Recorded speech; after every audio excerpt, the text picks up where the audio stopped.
자, 한번 따라합시다. 신앙의 부모 그 사명과 책임. 오늘은 우리가 알다시피 어버이 주일로 지키고 있습니다. 이 어버이 주일은요, 성경에서 지키라는 절기는 아닙니다. 지난 시간에 우리가 어린이 주일을 지켰는데, 이런 절기들은 교회가 세워지면서 교회의 전통에 의해서 만들어진 그러한 주일들입니다. 역사적으로 보면 원래는 어머니 주일이었습니다. 어머니 주일. 미국 웨스트 버지니아 주의 앤드류스 교회 우리 감리교회인데, 여기에 아주 신실한 여자 성도님이 한 분 계셨어요. 이름이 앤 자비스라는 여자 성도입니다. 이분이 당시에 교회에서 어머니들을 모아서 함께 기도회를 만들기도 하고, 특히나 남북전쟁 당시에 앞장서서 부상자를 돌보는 아주 헌신적인 그런 일들을 그 어머니들을 중심으로 감당했던 여자가 바로 앤 자비스라는 여자 성도님입니다. 이 앤 자비스가 살아생전에 자기 딸에게 종종 이런 말을 했답니다. 어머니들을 좀 기리는 날이 있었으면 좋겠다. 교회가 어머니들의 그 희생과 헌신을 기억하는 그런 날이 있었으면 좋겠다라고 이제 살아생전에 그런 말을 많이 했는데, 그리고 이제 주님의 부르심으로 천국에 가셨습니다. 그랬더니 그의 딸인 안나 자비스라고 하는 이 딸이 그 어머니의 유지를 받들어서 1908년 5월 두 번째 주일을 그 앤드류스 감리교회에서 어머니 주일로 그렇게 드리게 되었습니다. 그 앤드류스 감리교회 모든 성도님들 500명에게 흰색 카네이션을 다 주고, 그렇게 그 카네이션을 통해서 어머니의 사랑과 순결과 그 헌신을 기억하는 예배로 드린 것이 첫 번째 어머니 주일 예배입니다. 이것이 나중에 미국 전역으로 확산이 되어가지고, 그로부터 한 7, 8년 뒤에 1914년에 윌슨 대통령이 이거 너무나 좋은 것 같다 해가지고 공식적으로 교회가 5월 두 번째 주일을 어머니 날로 선포하면서 예배를 드렸습니다.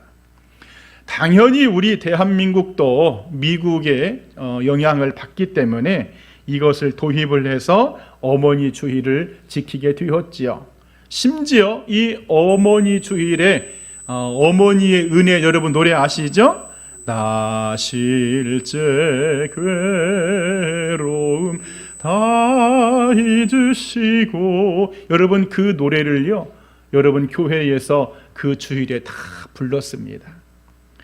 그랬더니 남자들이 아니 왜 어머니 주일만 있고 아버지 주일은 없느냐, 얼마나 또 배가 아팠는지 그렇게 항의를 하니까 이런저런 논쟁 끝에 정부가 1973년도 이 어머니 날을 어버이날로 바꾸었고, 한국 교회도 5월 두 번째 주일을 이제 어버이 주일로 그렇게 이름을 바꾸어서 어머니 주일에서 아버지까지 플러스 시킨 어버이 주일로 지키고 있습니다. 여러분, 이 어버이 주일을 지키는 것은 성경의 가르침을 실천하기 위해서입니다. 우리가 오늘 교동문에서도 읽었지만 출애굽기 20장 12절에 내 부모를 공경하라, 그리하면 내 하나님 여호와가 내게 준 땅에서 너의 생명이 길 것이다. 잠언서 1장 8절과 9절에 내 아들아 너의 아비의 훈계를 들으며 내 어미의 법을 떠나지 말라. 골로새서 3장 20절에 자녀들아 모든 일에 부모에게 순종하라, 이는 주 안에서 기쁘게 하는 것이니라. 이거 말고도 성경에 효도해라, 부모 공경해라, 이런 말씀들이 많습니다. 그래 우리 신실의 자녀들 부모를 사랑하고 공경하는 이 믿음의 실천이 있기를 이 아침에 간절히 축원드립니다. 자, 그런데 오늘은요, 부모 공경에 대하여 초점을 맞추지 않고 반대로 부모가 가정과 자녀에 대하여 영적인 사명 내지 책임에 대한 말씀을 나눠보고자 합니다. 하나님이 기뻐하시는 부모는 어떤 부모일까? 우리 주님이 칭찬하시는 부모는 어떤 부모일까? 오늘 우리가 본문을 읽었는데 사도 바울이 그 사랑하는 동역자 디모데를 훌륭하게 키워낸 그 신앙의 부모에 대하여 언급하고 있습니다. 그래 오늘 어버이 주일에 우리 신실의 부모들도 이 말씀을 교훈 삼아서 우리의 가정과 자녀들 신앙 안에서 믿음 안에서 아름답게 양육하는 이 어버이 주일이 되기를 주님의 이름으로 간절히 축원드립니다. 자, 그러면 신앙의 부모 그 사명과 책임 첫 번째 말씀은 따라합시다. 믿음은 가정에서 시작되어야 한다. 오늘 본문 5절 중반절에 이 믿음은 먼저 내 외조모 로이스와 내 어머니 유니게 속에 있더니 그럽니다. 영국의 교육 심리학자라고 하는 허츠라는 이 박사가 24개 나라의 어린이들 10만 명을 모아놓고 너희들이 원하는 부모의 상이 뭐냐라고 조사를 했답니다.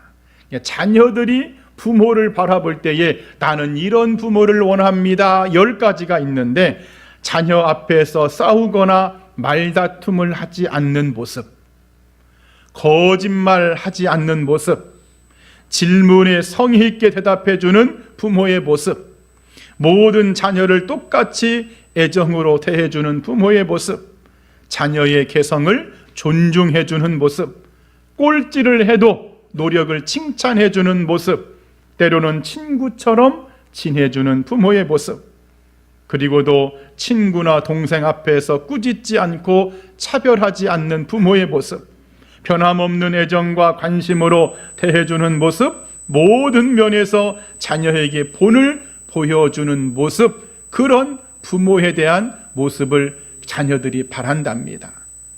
우리 신실의 부모들도 자녀들이 원하는 이런 부모의 상을 다 갖기를 축복합니다. 그런데요, 이런 모든 것들보다 먼저 선행되어야 될 일이 뭐냐면 자녀에게 믿음을 가르치는 것입니다. 가정에서부터 신앙이 시작된다는, 가정에서부터 믿음이 출발한다는 그 모습을 보여주는 것만큼 이 세상에서 가장 소중한 자녀의 사랑은 없습니다. 자녀에게 그 어떠한 것을 다 해주고 수많은 진로를 위해서 물질을 쓰고 희생을 한다고 할지라도, 그 자녀가 우리 어머니 아버지는 너무 좋아요라고 할지라도 그 속에 여러분 신앙의 가르침이 없다면 그 부모는 다 함께 나쁜 부모다. 여러분, 그렇기 때문에 부모는, 진짜 자녀를 사랑하는 부모는 그 자녀에게 믿음을 심어주는 것이 가장 중요하더라는 거예요. 오늘 사도 바울이 디모데의 믿음이 그 외조모 로이스와 어머니 유니게로부터, 가정에서부터 시작되었다는 것을 강조합니다. 그만큼 신앙은 교회 생활도 중요하지만 가정의 영향, 가정의 시작이 너무 중요하다는 거예요. 성경도 여러분 이것을 교훈하고 있습니다. 신명기 6장 6절 이하에 이 말씀을 너는 마음에 새기고 내 자녀에게 부지런히 가르치며 그럽니다. 신앙의 교육이 교회에서만이 아니라 가정, 집에서도 이루어져야 하는 것을 주님이 말씀하고 있는 모습이죠. 잠언서 22장 6절에 마땅히 행할 길을 아이에게, 자녀에게 가르쳐라. 그리하면 늙어도 그것을 떠나지 아니할 것이다. 어렸을 때 그 가정에서 믿음을 심어주었던 그 출발이 그 자녀의 일평생을 지배한다, 그런 말이죠. 여호수아 24장 15절에는 오직 나와 내 믿음은, 내 집은 여호와를 섬기겠노라. 내 집은, 다시 말해서 모든 신앙의 시작과 출발이 가정부터 되어야 한다, 그런 말이죠. 그 조나단 에드워드라고 하는요, 미국 대각성 운동의 주역이 있습니다. 이 사람은 자녀들에게 아주 신앙을 철저하게 경건과 성실과 신실과 성경적인 가치관으로 이 자녀들을 양육했어요. 그의 후손 1390명을 후손들을 전수조사를 했습니다. 어떻게 되었을까 그 후손들이. 그랬더니 13명이 대학 총장이 나왔고요, 65명이 대학 교수가 되었고요, 100명 이상의 목사와 선교사가 되었고요, 60명이 작가가 되었고요, 1명은 미국의 부대통령까지 되었습니다. 한 가정에서 시작된 그 신앙의 출발이 자손 대대에 걸쳐서 얼마나 많은 뛰어난 후손들, 믿음의 자녀들을 만들어냈는지를 보여주는 그러한 증거죠.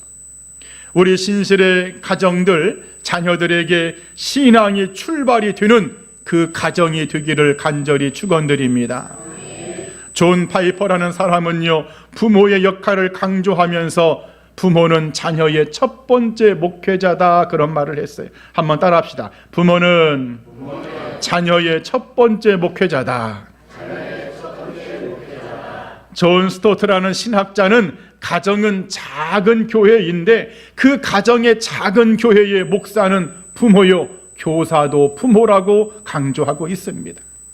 다시 말해 신앙이 가정에서부터 자연스럽게 시작이 되어야만이 되는데, 바로 그것을 감당해야 될 책임과 사명이 누구에게 있냐는 거예요. 바로 부모에게 있다는 것이죠. 자, 그런데 우리에게는 한 가지 문제점도 있지요. 목사님, 무슨 말씀인지는 알아듣겠습니다.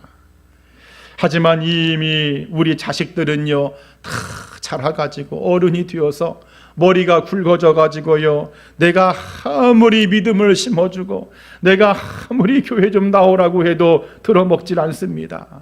말을 안 듣습니다. 여러분, 이런 분들이 있어요, 없어요? 있습니다. 팀 켈러라는 분이 이런 말을 했습니다. 자녀가 부모의 말을 무시할 수는 있어도 부모의 기도는 막을 수 없다.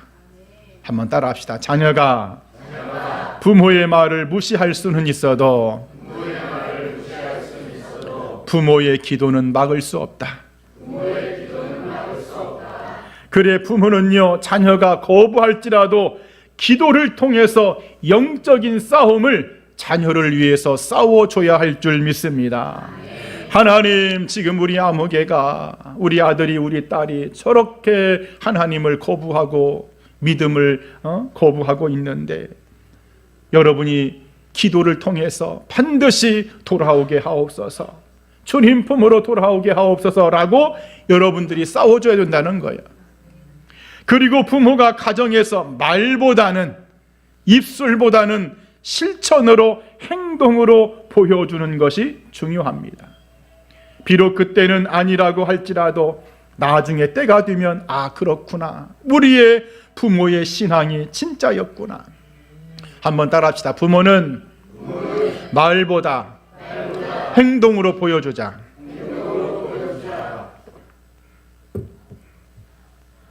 그 자녀가 나중에라도 신앙을 고백할 수 있도록 부모는 그러한 통로를 열어줘야 된다, 그런 말이죠. 그리고는요, 기다려야 됩니다. 마치 집 나간 탕자를 기다리고 있었던 아버지처럼 부모는 사랑을 가지고 기도하면서 눈물의 기도를 통해서 그때부터는 기다리는 거예요.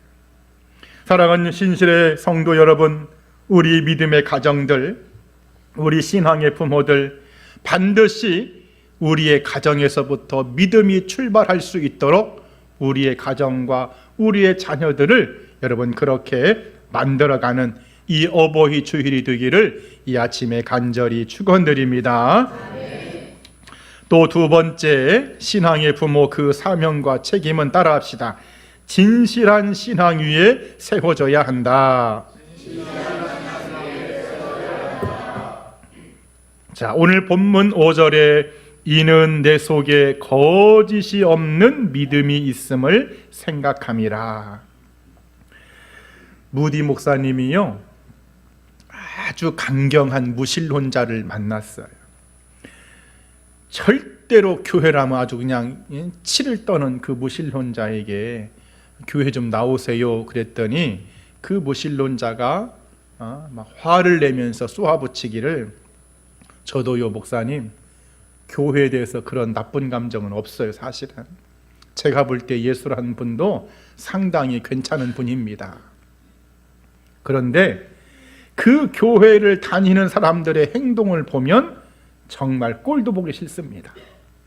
그런 위선자들, 그렇게 위선을 떠는 그 교인들, 만약에 그런 위선자가 없는 교회가 있다면 나는 그때 나가겠습니다. 그러더랍니다. 범브란트라는 목사님은 공산 그 혁명이 일어난 루마니아죠.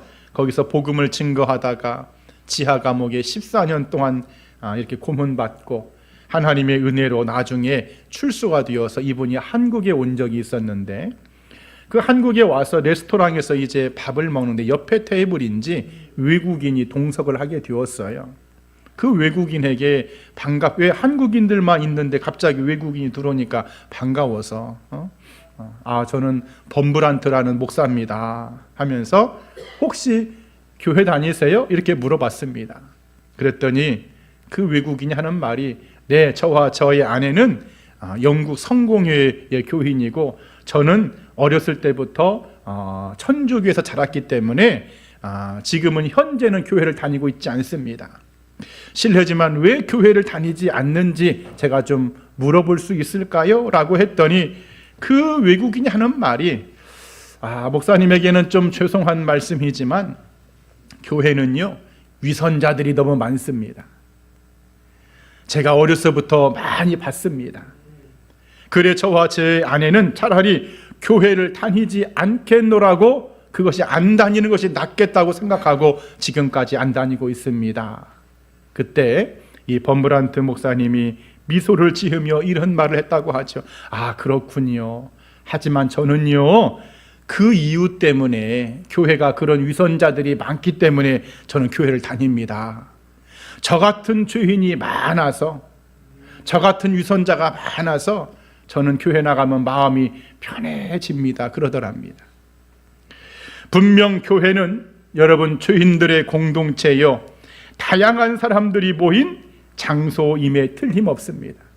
위선자들이 있고 거짓이 있고 형식적인 종교인들이 있습니다.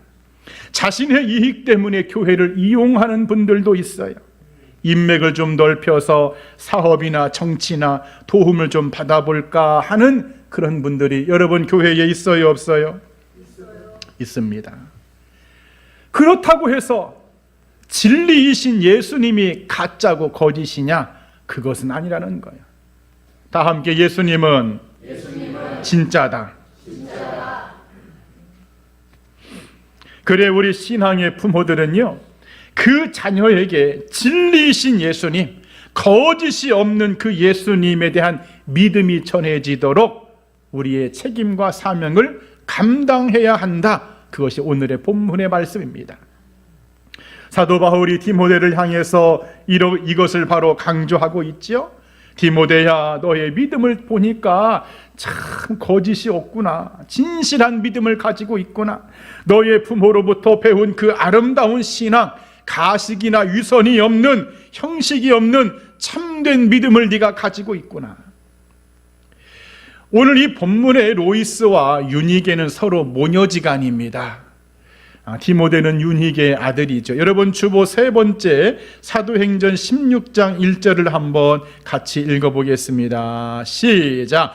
바울이 더베와 루스트라에도 이르니 거기 디모데라 하는 제자가 있으니 그의 어머니는 믿는 유대 여자요 아버지는 헬라인이라. 아멘. 자, 루스트라는 지금의 터키, 튀르키예에 있는 도시입니다.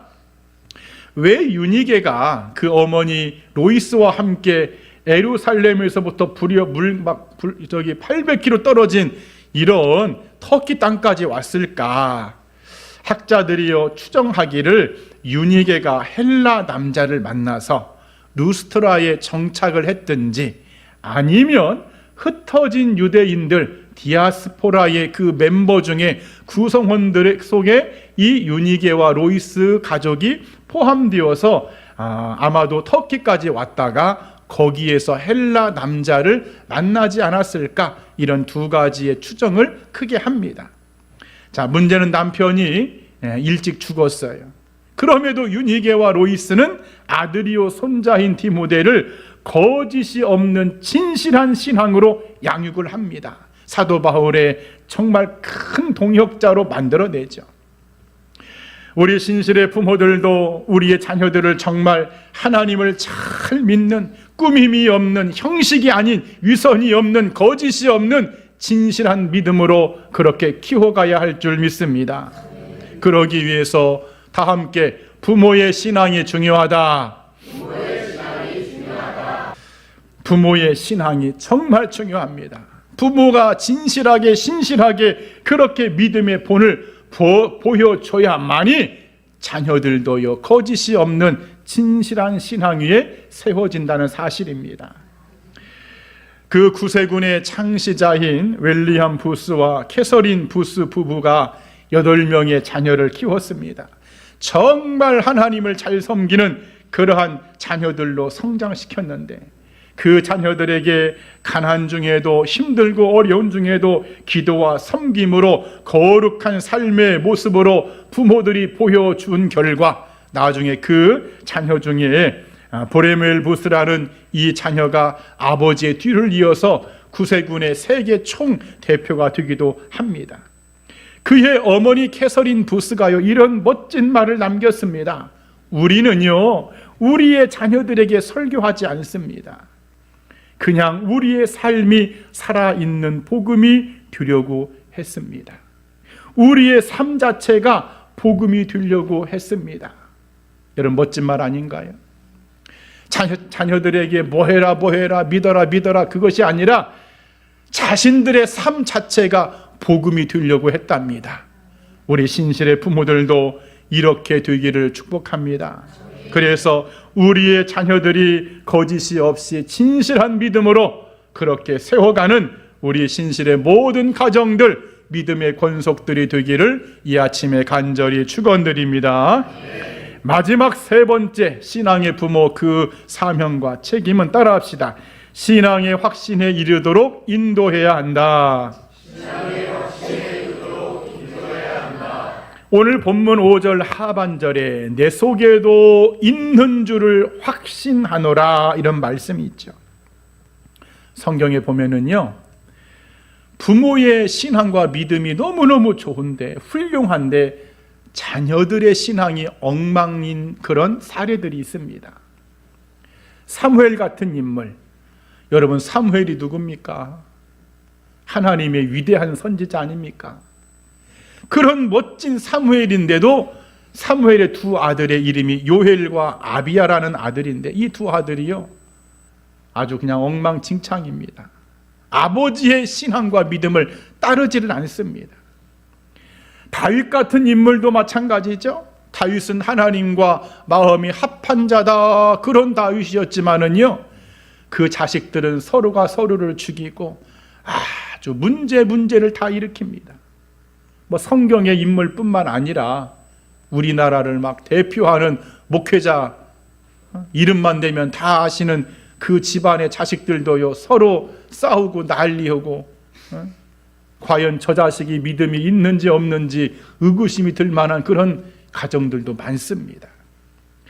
여러분, 이것을 보면은요 한 가지 중요한 교훈이 있어요. 신앙은요 결코 자동적으로 개성되지 않는다는 거예요. 한번 따라합시다. 신앙은 자동적으로 개성되지 않는다. 부모가 아무리 신앙이 좋고 부모가 아무리 경건하고 그렇다고 할지라도 그것이 자동적으로 자식에까지 이어지지는 않는다는 거예요. 그 사이에 무엇이 있어야 되느냐? 말씀 안에서 그 자녀를 훈련시키고 신앙 안에서, 기도 안에서 양육하는 그 부모의 끊임없는 희생과 노력이 반드시 뒤따라야만이 되더라. 그것을 성경이 말하고 있는 것입니다. 그래 오늘 사도 바울이 디모데의 신앙에 대하여 그런 모습에 대하여 확증을 하지요. 디모데 너를 보니까 내가 확신한다. 여러분, 이 확신은 예수 그리스도의 확신입니다. 디모데야, 너의 믿음이 절대로 변하지 않을 것을 나는 확신한다. 나는 믿는다. 우리 신실의 부모들도 우리의 자녀들을 바라볼 때에 그냥 걱정스러운 눈으로 바라보지 않고 과연 저것이 앞으로 어떻게 살아갈까? 어떻게 하나님을 믿을까? 근심 걱정의 눈빛이 아니라 그래, 너를 보니까 절대로 너는 하나님을 떠나지 않을 사람인 것을 이 엄마는, 이 아빠는 확신한다. 나는 믿는다. 여러분, 여기까지 우리의 신앙이 들어가기를 축복합니다.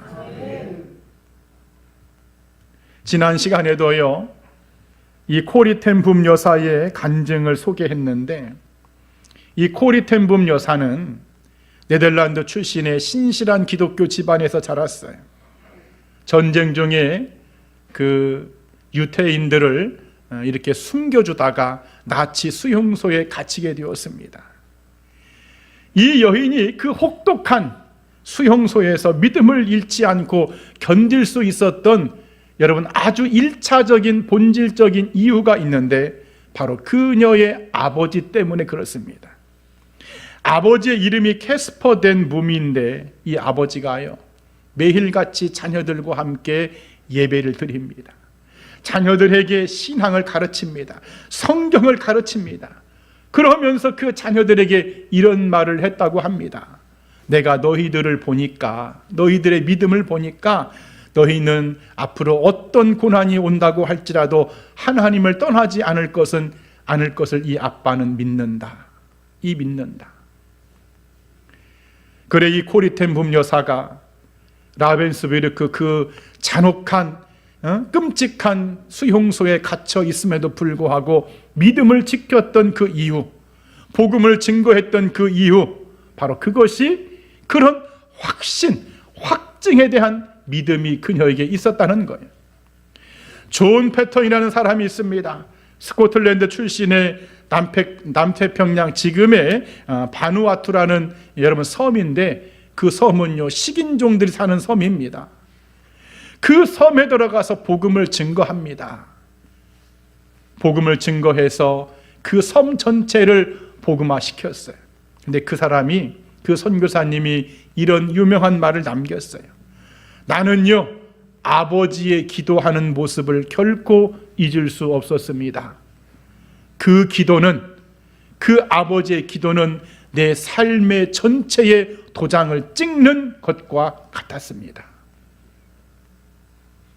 아버지의 기도하는 모습을 보고 도장은 여러분 뭐예요? 믿음의 도장이 자신의 인생에게도 찍혀가지고 자기는 절대로 하나님을 떠나서는 살 수 없노라고 그렇게 확증된 인생을 살았다, 그런 말이죠. 그래, 우리 신실의 부모들도 오늘 이 코리텐붐 여사나 존 패턴 선교사님이나 이런 모든 두 사람의 이런 모습 속에서 부모의 역할이, 자식이 믿음을 떠나지 않고 버리지 않고 죽을 때까지 내가 이 세상에 없을지라도 하나님과 영원히 함께 할 것을 확증할 수 있는 이 믿음의 단계까지 우리의 자녀들을 양육하시기를 축복합니다. 혼자서도 얼마든지 믿음을 지킬 수 있는 그 정도의 신앙까지 우리가요 그렇게 인도해야 여러분 한다는 거예요. 물론 문제도 있어요. 앞서 말씀을 드린 대로 자녀들이 다 성인이 되어가지고 이 좀처럼 신앙으로 인도하기가 만만치가 않습니다. 부모가 어떻게 해야 될까? 그래, 하워드 핸드릭스라는 사람이 이런 말을 했어요. 가정은 말로 가르치는 곳이 아니라 살아있는 복음을 보여주는 무대다. 오스왈드 챔버스라는 신학자는 말하기를, 당신의 말은 그들의 마음을 바꾸지 못하지만 하나님 앞에 눈물은 그들의 영혼을 흔든다. 아무리 자녀가 성인이 되어서 부모의 말을 듣지 않는다고 할지라도 분명 자녀들은요, 부모의 기도하는 모습, 부모가 자녀를 위해서 눈물 뿌리며 애통하는 그 모습을 평생 기억하고 우리 주님이 기억함으로 말미암아 언제든지 하나님 품으로 돌아올 수 있다는 그 준비를 여러분들이 하고 사시라는 거예요. 지난 금요기도 시간에도 제가 언뜻 그분의 이름을 언급했죠. 그 여자 강사, 예수님을 안 믿었지만은 결국 그 부모의 신앙 때문에 나이 59세에 하나님을 믿고 신학교까지 들어갔던 그 여자. 그래, 우리 신실의 부모들도 자녀들을 위해서 좀 많이 울기를 바랍니다. 반드시 욥기서 42장 55절 말씀처럼 내가 주께 대하여 귀로 듣기만 하였사오나 이제는 눈으로 주를 배움나이다. 내가 우리 부모가 교회 다녀야 된다, 예수님 믿어야 된다, 그렇게 하나님에 대하여 귀로만 들었지만 어느 순간 주님의 때가 되어서 하나님, 내가 이제 주님을 내 눈으로 뵙습니다. 나의 아버지, 나의 어머니가 부르짖었던 그 하나님을 내가 이제 눈으로 만나 뵈옵니다 라고 하는 이런 놀라운 기적 같은 일들이 일어나기를 축복합니다. 그러기 위해서 부모는 뭐 해야 된다, 여러분들? 많이 울어야 돼. 한번 따라 합시다. 하나님, 자녀를 위해서 많이 울게 하옵소서. 또 한번 많이 기도하게 하옵소서. 이제 말씀을 정리하겠습니다. 사랑하는 여러분, 신앙은요, 물려주는 유산이 아니라 삶으로 보여주는 생명입니다. 우리가 말로 자녀들에게 복음과 믿음을 다 전하지 못한다고 할지라도 부모, 신앙의 부모는 기도하는 무릎으로 보여줘야 되고 말씀을 붙드는 손으로 보여줘야 되고 주님의 몸된 교회에서 헌신하는 그런 섬김의 모습으로 보여준다면 자녀들의 영혼에 분명히 하나님은 역사하실 것이고 그 영혼에 신금을 울리는 그러한 메아리가 있을 줄 믿습니다. 그리고 부모는, 신앙의 부모는 오늘 이 어버이 주일인데 자녀들에 대하여 사명과 책임을 아름답게 감당해야 할 줄 믿습니다. 오늘의 말씀처럼 가정에서부터 믿음이 출발되게끔, 시작되게끔 부모는 힘을 써야 됩니다. 먼저 부모의 신앙이 거짓이 없어야 됩니다. 자식들이 부모의 그 믿음이 틀어지는 경우는 뭐 다 그런 것은 아니지만 부모의 신앙이 위선적이면은요, 자식들은 예수님 믿기가 더 어려워집니다. 부모들이 진실되게 하나님을 믿는다면 그 자녀들도 반드시 진실한 믿음으로 하나님을 섬길 줄 믿습니다. 그리고 자녀들이 어떤 환경과 고난과 형편 가운데 살더라도 내가 죽어 이 땅에 없을지라도 나는 너를 염려하지 않아. 너의 믿음을 보니까 너는 끝까지 하나님을 붙들 자식이야 라는 그 정도의 확신까지 이르도록 자녀들을 인도하시기를 바랍니다. 그리고 마음은 원인데 자식들이 다 성장해서 내가 예수님을 늦게 믿어서 이제 그 자식들에게 예수 믿으라고 하는 것이 어려운 분들이 있다면 여러분, 그렇지 않습니다. 하나님은요, 눈물의 기도를 반드시 이루어 주시는 분임을 믿습니다. 그때부터는 부모는요, 눈물밖에 없어요. 막연히 그냥 돌아오겠지, 뭐 하나님이 하시겠지, 손 놓고 있으면 돼요, 안 돼요? 안 됩니다. 매일같이 울어야 됩니다. 우리 신실의 부모들, 자녀들을 위해서 매일같이 울기를 바랍니다. 잔소리하지 말고 차라리 그 시간에 기도하세요. 그렇다면은 우리의 모든 자녀들이 그리스도 예수 안에서, 복음 안에서 구원을 받으며 우리의 가정이 행복한 가정이 될 줄 믿습니다. 이 부모의 사명과 책임을 아름답게 감당하는 우리 신실의 모든 부모들, 가정들이 되기를 이 아침에 간절히 축원드립니다. 아멘. 기도하겠습니다.